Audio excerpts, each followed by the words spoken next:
নমস্কার, আমি বৈদিক জ্যোতিষ বৈভব। আবার আমি এলাম আপনাদের কাছে।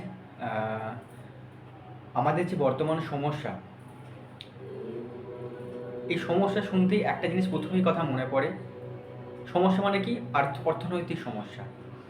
মানে যে মানুষের জীবনে অর্থ আছে, টাকা পয়সা আছে, তার জীবনে যদি হাজার লাখও সমস্যা থাকে, সেই সমস্যা থেকে সে বেরিয়ে আসতে পারে। কারণ কোনো মানুষের যদি লাইফে, সেটা পার্সোনাল লাইফ হোক, প্রফেশনাল লাইফ হোক, যদি টাকা উপরন্ত থাকে, সেই জায়গা থেকে সে বেরিয়ে আসতে পারে, তার মানসিক অবস্থা ঠিক থাকে। কারণ ক্ষমতা বলতে বা শক্তি বলতে, সামর্থ্য বলতে অর্থকেই বোঝায়। যার অর্থনৈতিক কন্ডিশন খুব ভালো, তার জীবনে যে কোনো সমস্যা মোকাবিলার ক্ষমতা তার মধ্যে থাকবেই। অর্থাৎ সেই সমস্যা থেকে সে বেরিয়ে আসতে পারে, কারণ সে বেরিয়ে আসার জন্য ভাবনা চিন্তা করতে পারবে।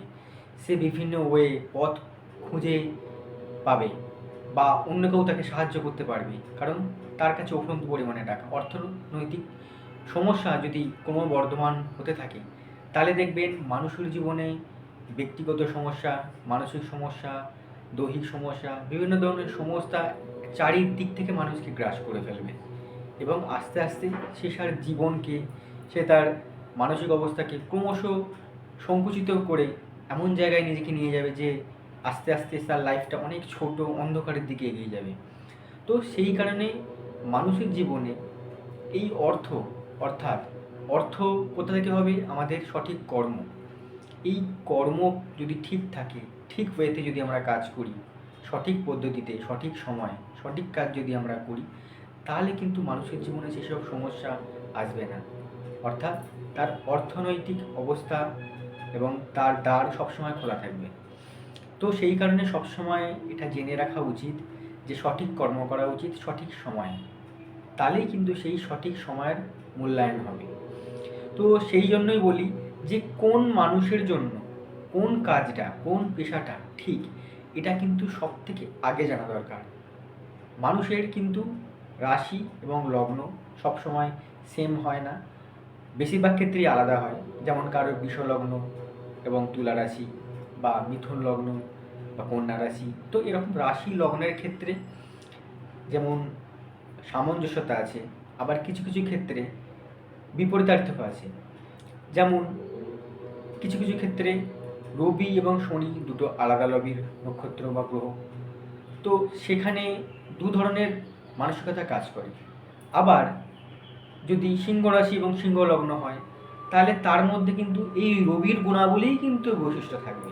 তার মন, শরীর সবসময় কিন্তু এই একটা রবি রিলেটেড ব্যাপারের সাথে যুক্ত থাকবে, অর্থাৎ রয়্যালিটি, তেজস্বী, গাম্ভীর্য।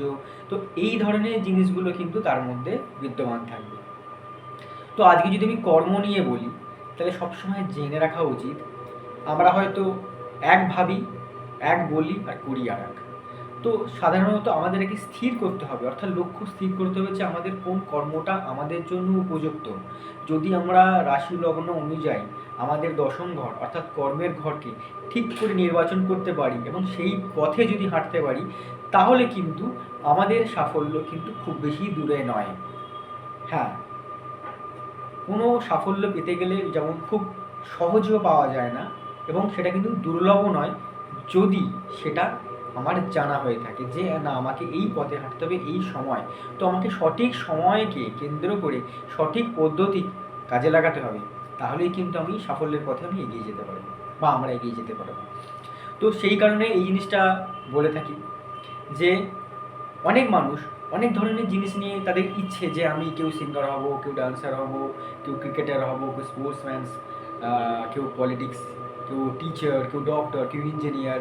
তো অনেকের অনেক ধরনের ইচ্ছা থাকে, কিন্তু তার দশম ঘর অনুযায়ী যদি সেই কাজটা, সেই পেশাটা তার পক্ষে উপযুক্ত না হয়, অর্থাৎ ঠিক না হয়, তাহলে হয়তো সেই পথে পা বাড়াতে গিয়ে হয়তো দেখা যাবে অনেক ধরনের সমস্যা আসছে, হয়েও সেটা হচ্ছে না, অনেক ধরনের কাঠভাড়া পোড়াতে হচ্ছে, কিন্তু সেই পরিমাণে কিন্তু তার সাফল্য আসছে না। অথচ যদি কর্মের ঘর ঠিক করে, অর্থাৎ কোন পথে গেলে আপনার সুবিধে, সেইটা যদি আমি ঠিক করে সেই পথে যদি হাঁটি, অর্থাৎ কারোর হয়তো দশম ঘরে দেখা যাচ্ছে মঙ্গল আছে, তাহলে কিন্তু আপনি পুলিশ, সামরিক বিভাগ, বা কোনো স্পোর্টসম্যান আপনি যদি হওয়ার চেষ্টা করেন, দেখবেন আপনার সঠিক গাইডেন্সে, আপনার সঠিক নিয়মনীতি পদ্ধতি যদি আপনি চেষ্টা করেন, ইউজ করেন, তাহলে কিন্তু দেখবেন আপনি কিন্তু খুব ইজিলি সেই পথে এগিয়ে যাচ্ছেন এবং আপনার কিন্তু কোনো প্রতিবন্ধকতা আসবে না এবং আপনাকে সাহায্য করার জন্য, আরও হেল্প করার জন্য এবং আরও বিভিন্ন ধরনের কিন্তু ভাগ্য দরজা আপনার খুলে যাবে। কারণ আপনার জন্য কিন্তু ওই কর্মটাই ঠিক। এরপর যদি এরকম কিছু হয় যে না, আমার ইচ্ছে আছে আমি অন্য কিছু হব, হ্যাঁ, সেটা আপনি কিন্তু সাইডে রাখতেই পারেন। অনেকের বহুমুখী প্রতিভা থাকে। কেউ হয়তো ডক্টর, সে পাশাপাশি হয়তো সে ফটোগ্রাফি করে, সে হয়তো অ্যাক্টিং করতে পছন্দ, বা সে হয়তো অনেকে গান লেখে, কবিতা লেখে, সেটা তার অন্য ব্যাপার। কিন্তু মেন পেশা তার কিন্তু একটা, যেটা থেকে সে উপার্জিত অর্থ নিয়ে সে তার জীবনের সমস্ত ধরনের চাহিদা পূরণ করবে, যেটা তার মেন পেশা হবে। তো এই পেশা থেকে বাদ দিয়ে যদি সে ভাবে না আমি গায়ক হব, লেখক হব, তাহলে কিন্তু হলেও সে সেই মতো হতে পারবে না যতটা সে ডাক্তারি লাইনে পেত। তো এই জিনিসটা সবসময় মাথায় রাখা উচিত যে আপনার লক্ষ্য আপনি স্থির করবেন আপনার ভাগ্য অনুযায়ী, কারণ আপনার ভাগ্য লেখা হয়ে গেছে। আপনাকে সেই পথে হাঁটতে যদি হয় এবং হাঁটাটাই উচিত, তাহলে কিন্তু দেখবেন আপনি কিন্তু ঠিক যে টার্গেটগুলো আপনি করেছেন সেগুলো কিন্তু আপনি ঠিক সময় পেয়ে যাবেন। কিন্তু যদি বিপরীত দিকে হাঁটতে হয়, অর্থাৎ আপনার কর্ম অন্য দিকে আছে, আপনি করছেন কিছু আর এক, তাহলে কিন্তু দেখবেন আপনার যেমন সময় নষ্ট, অর্থ নষ্ট হবে, আপনি কিন্তু সেই ধরনের কিন্তু সাকসেস কিন্তু আপনি পাবেন না।